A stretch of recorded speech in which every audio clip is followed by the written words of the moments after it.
Hi friends, అందరూ శివరాత్రి ఎలా జరుపుకున్నారు? నేనైతే సాయంత్రం పూట లింగాన్ని అయితే చేసుకుని ఇలా పూజ అయితే చేశాను.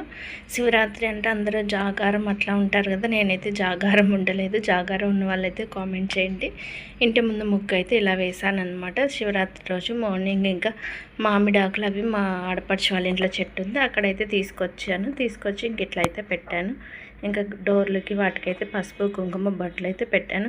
తెలిసిందే కదా, మనము చిన్నప్పుడు అంతే కదా, పండగలు అయితే ముందు రోజు సాయంత్రం ఇల్లు కడగటము, బొట్లు పెట్టడం ఇవన్నీ చేసేవాళ్ళు. ముందు రోజు నైటే ముగ్గు అయితే వేసాను అనమాట. ఇంక ఈరోజు స్వామివారికి ప్రసాదంగా పొంగల్ అయితే చేస్తున్నాను. ఇంకా ముందు రోజు శనివారం కదా, అందుకని అక్కడ ఉన్న పూలు అవన్నీ అయితే అంతవన్నీ పూజ చేశాను కాబట్టి ఇంకా అవన్నీ తీసి ఇంకా శివుడి ఫోటో అయితే ఇలా పెట్టాను అనమాట. ఇంకా తులసి కోట దగ్గర నైటే కడిగి పెట్టాను. ఇంకా మార్నింగ్ పసుపు రాసి కుంకుమతో బొట్లు అయితే పెట్టాను అనమాట. తులసి కోట ఎంత అందంగా ఉంటుంది అలా పసుపు కుంకుమలతో బొట్లు పెట్టుకున్నట్లయితే.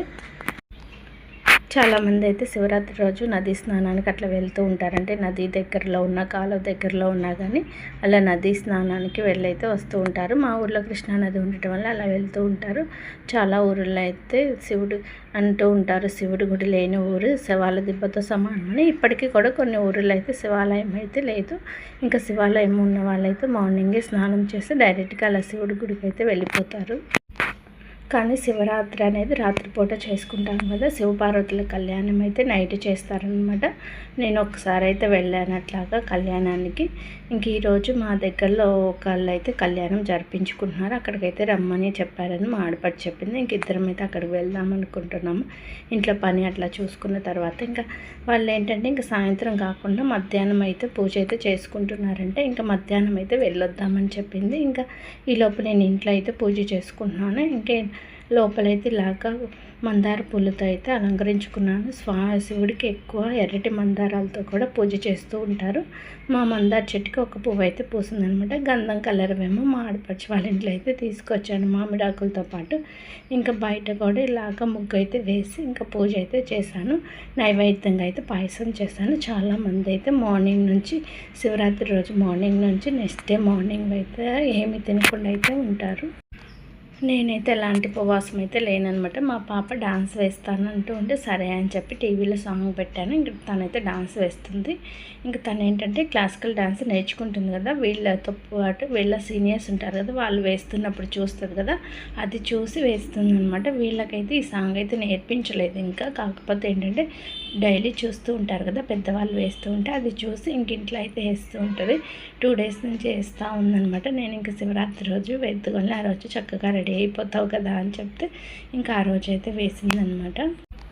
టీవీలో అయితే అన్ని సాంగ్స్ పెట్టుకొని వేయడానికి ట్రై చేస్తూ ఉంటుంది అనమాట. ఏవో ఒక సాంగ్స్ లేకపోతే మొబైల్లో కానీ, అంటే తనకు వచ్చిన వేలో అలాగే ఇంప్లిమెంట్ చేస్తూ ఉంటుంది. అంటే ఇంకా అంత పర్ఫెక్ట్ అయితే అవ్వలేదు, ఇంకా బాగా నేర్చుకోవాలి.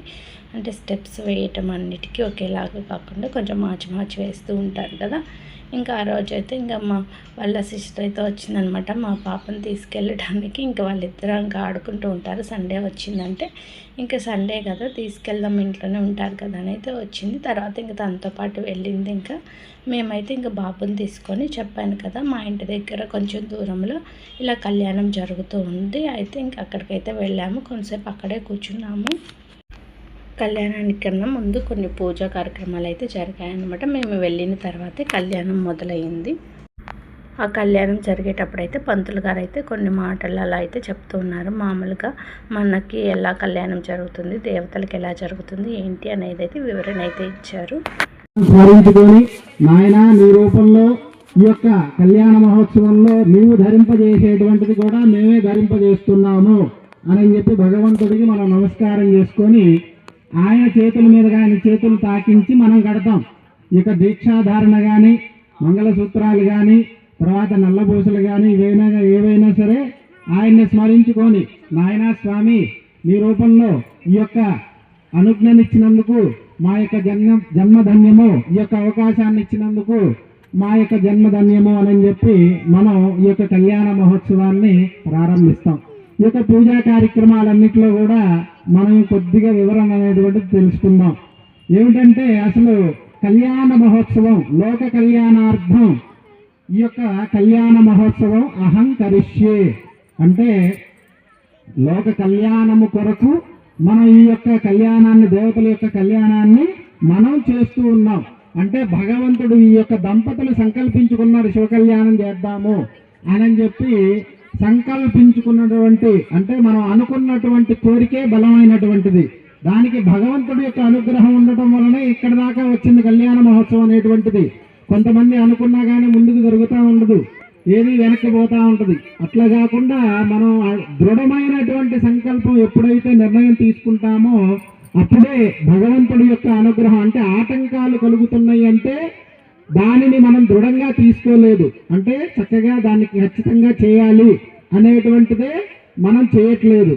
విఘ్నాలు కలుగుతున్నాయి, వెనక్కి పోతా ఉన్నదంటే మనం స్థిరచిత్తంగా చేయడం లేదనేటువంటిదే భావన ఇక్కడ.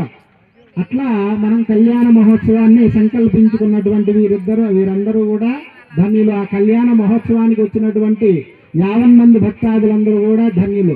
ఎందుకంటే ఈ యొక్క కళ్యాణ మహోత్సవం ఇక్కడ మనకి గుడి దగ్గరికి వెళ్ళాలి, లేదంటే మనకి దగ్గరలో ఎక్కడ జరుగుతుంది, సాయంకాలం పూట జరుగుతూ ఉంటుంది ఎక్కువ శాతం కూడా ఈ యొక్క శివరాత్రి రోజున.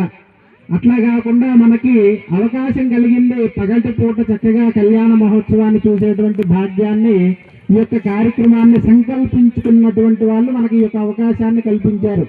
ఈ యొక్క అవకాశాన్ని కల్పించి భగవంతుడి యొక్క అనుగ్రహాన్ని పొందుటకు మిమ్మల్ని అందరినీ కూడా చక్కగా ఆహ్వానించారు. ఆహ్వానించినప్పుడు ఇక్కడ మన దేవతల యొక్క వివాహాల్లో కూడా అదే జరుగుతూ ఉంది. ఏమిటయ్యా అంటే ముందు విఘ్నేశ్వరుని పూజ చేయాలి.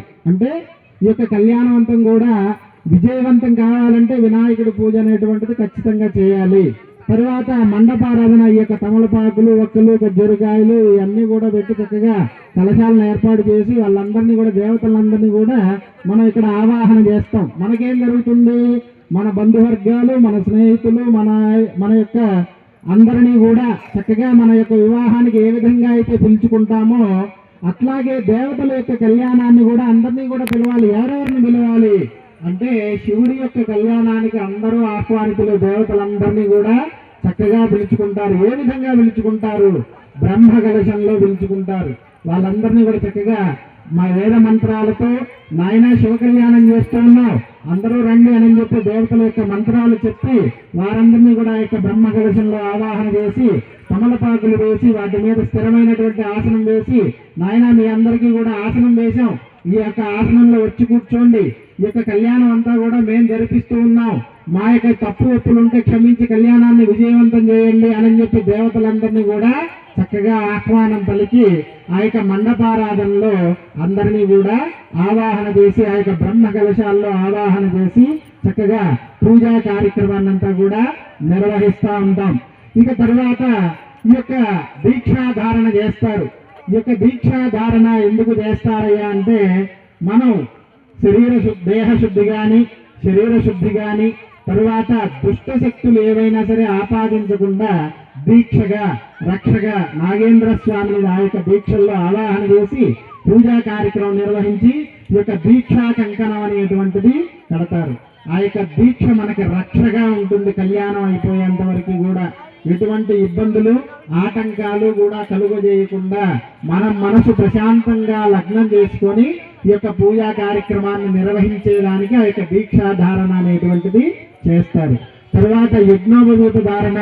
ఈ యొక్క కళ్యాణంలో ఏమిటంటే యజ్ఞోపవీతం పరమం పవిత్రం ప్రజాపతేర్య సహజం పురస్తాత్ ఆయుష్యమగ్రియం, మనకి ఆయుష్ను పెంచేటువంటిది. ఆయుష్యమగ్రియం పరమం పవిత్రం ప్రజాపతేర్య సహజం పురస్తాత్ ఆయుష్యమగ్రియం ప్రథమంచ శుభ్రం యజ్ఞోపవీతం బలమస్తు తేజ. అంటే యజ్ఞోపవీతం ఎప్పుడూ కూడా ఈ యొక్క ఆయుష్ని అనేటువంటిది పెంచుతూ ఉంటుంది. కనుక ఈ యొక్క స్వామి వారికి యజ్ఞోపవీత ధారణ జరిపించి ఉన్నాం. ఇప్పుడు కాళ్ళు కడగటం. మామూలుగా మన యొక్క వివాహాల్లో అత్తమామలు అంటే మామయ్య చక్కగా అల్లుడి యొక్క కాళ్ళు బేషన్లో పెట్టేసేసి చక్కగా మంచి మినరల్ వాటర్ తీసుకొచ్చి చక్కగా కాళ్ళు కడిగి కన్యాదానం చేస్తాడు. ఇక్కడ ఏమిటయ్యా అంటే దేవతల యొక్క వివాహాల్లో కొబ్బరి బాండం పరమేశ్వరుడు యొక్క స్వరూపాన్ని, ఆయన యొక్క పాదాల యొక్క స్వరూపాన్ని మనం తలుచుకొని అదే ఆయన పాదాలు అనుకొని వాటిని కడుగుతా ఉన్నారు. చక్కగా ఈ యొక్క కార్యక్రమాన్ని ఈ విధంగా కొద్దిగా చెప్పుకుంటూ మనం ముందుకు సాగుదాం. నీళ్ళు తీసుకోండి.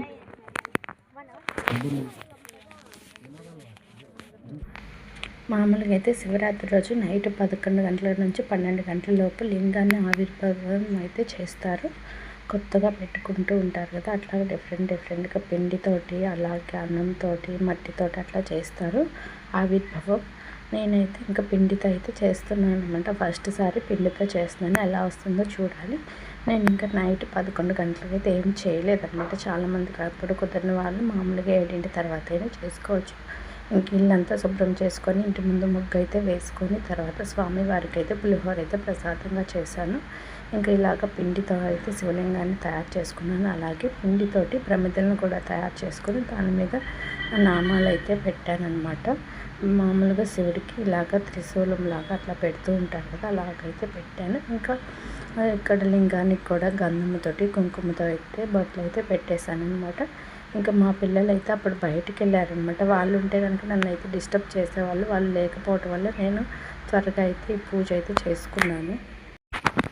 ఇంకా సాయంత్రం టెంపుల్కి వెళ్దాం అనుకున్నాం కానీ అయితే టెంపుల్కి అయితే వెళ్ళలేదు. మార్నింగ్ ఇంకా కళ్యాణం దగ్గరికి అయితే వెళ్ళొచ్చాము నేను బాబు. సాయంత్రం ఇంకా బాగా రష్గా ఉంటారులే, పిల్లలతో ఇబ్బంది అని చెప్పేసి వెళ్ళలేదు. ఎందుకంటే ఎక్కువ మంది ఉన్నారనుకోండి, వాళ్ళు బాగా అనీజీగా ఫీల్ అవుతూ ఉంటారు, వెళ్దాం అంటూ ఉంటారు. దానికన్నా ఇంట్లో ఉండటమే బెటర్ అని చెప్పేసి తీసుకెళ్ళలేదు. ఇంక ఇంట్లో అయితే పూజ చేసుకుందాంలే ప్రశాంతంగా అయితే ఇంట్లో అయితే పూజ చేసుకుంటున్నాను. ఇంకా ఫోటో అయితే ఇంకా మార్నింగ్ అయితే ఇంకా పైన పెట్టేసుకున్నాను అనమాట. ఇంక ఇప్పుడేమో కింద మండపం లాగే ఏర్పాటు చేసుకొని మనం ఏదైనా స్పెషల్గా చేసుకున్నప్పుడు ఇట్లా చేసుకుంటాం కదా, అందుకని నేను ఇంకా కొంచెం కింద అయితే పెట్టుకున్నాను. తర్వాత ఇంకా పిండి ప్రమిదలతో అయితే దీపాలు వెలిగించుకున్నాను. ఇంకా శివలింగాన్ని కూడా ఏర్పాటు చేసుకున్నాను. చాలామంది ఏంటంటే నారికేల దీపం అయితే వెలిగిస్తారనమాట, అది కూడా వెలిగించాను ఈరోజు. ముందుగా గణపతికి అయితే పూజ చేసుకున్న తర్వాత హారతి ఇచ్చి ప్రసాదం అన్నీ పెట్టిన తర్వాత ఇంకా లింగాన్ని అయితే పెట్టుకున్నాను. చాలామంది ఏంటంటే శివలింగాన్ని ఇంట్లో పెట్టుకొని పూజ చేసుకుంటూ అభిషేకాలు అట్లా చేస్తూ ఉంటారు. నేనైతే ఇంకెప్పుడు పెట్టుకోలే. కొంతమంది ఏమో పెట్టుకోకూడదు అంటారు, కొంతమంది ఏమో ఉంటే నిత్య పూజ చేయాలి అంటూ ఉంటారు. ఇంకా కొంతమందికి నిత్యము చేయాలన్నా కుదరదు కదా, ఏమో ఇవన్నీ ఎందుకని చెప్పేసి నేనైతే ఇంకా పెట్టుకోలేదన్నమాట. ఫోటోకే పూజ చేసుకుంటాను. శివరాత్రి అయినా కానీ కార్తీక మాసం అయినా కానీ. బిల్వ దళాలు అయితే దొరకలేదనమాట. మార్నింగ్ ట్రై చేసాము, ఈవినింగ్ కూడా మార్కెట్ సైడ్ వెళ్తే ఏమన్నా దొరికేవేమో. మాకు దగ్గరలో ఉన్న పూలు అమ్మే చోట అడిగితే అయితే లేవన్నారు. మార్నింగ్ అడిగినా లేవన్నారు, ఈవినింగ్ అడిగినా లేవన్నారు. ఇంకా తమలపాకులే పెట్టి శివలింగాన్ని అయితే ప్రతిష్ఠించానమాట. 3 తమలపాకులు పెట్టి గంధము కుంకుమ బొట్లు అయితే పెట్టాను. తర్వాత దానిపైన ఇంకెట్లాగా శివలింగాన్ని పిండితో చేశానమాట. ఇంకేదో నాకు వచ్చిన విధంగా అయితే చేశాను అనమాట. ఇంకా పూలతో అయితే అలంకరించుకున్నాను. చూడటానికి అయితే చాలా బాగుంది అనిపించింది అనమాట. కన్నులకి విందుగా అంటారు కదా, అలా అయితే అనిపించింది.